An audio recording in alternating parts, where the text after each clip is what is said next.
Hi, my name is Dennis Barnum and I'm a 3D printing application engineer here at TriMech. Today I want to show you guys a cool new tool that they've added to the GrabCAD Print platform via the 1.55 version update, and that is the idea of using anchors. So that is right here on the right with this toolbar. We're going to click anchors and you're going to see that it automatically flips us over to the bottom view of the part, allowing us access to that bottom surface. So with the part selected, we're going to go ahead and select our anchor. We're going to select a cylindrical face, and then we can just click on the part anywhere and drop a new anchor. So let's add another one.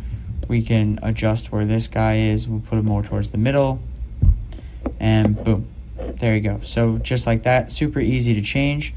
We can change the diameter of our anchors so that they're bigger, giving us more surface contact to the build platen.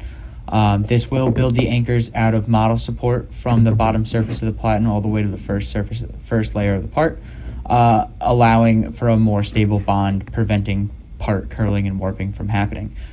So with that selected, we can select off of this and we can simply click estimate. Now once this is done estimating, we can take a look at our slice preview. And what you'll notice, if we go down to the very first few layers, we can see right here that we have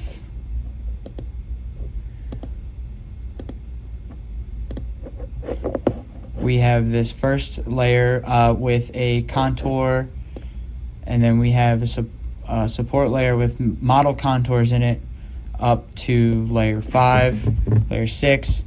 And then you see that first layer of model go down, and that's where that bond is really the strongest, and this is what helps keep those parts connected to the tray. So just like that, we can easily insert anchor columns into parts now via GrabCAD Print, where before this was only something available in Insight, so it was available to F370 and Fortis level users. Now with the release of anchors in GrabCAD 1.55, this has made this feature accessible to all Stratasys FDM users. Thank you all for watching. For more 3D printing tips and tricks, be sure to check out our website, trimech.com.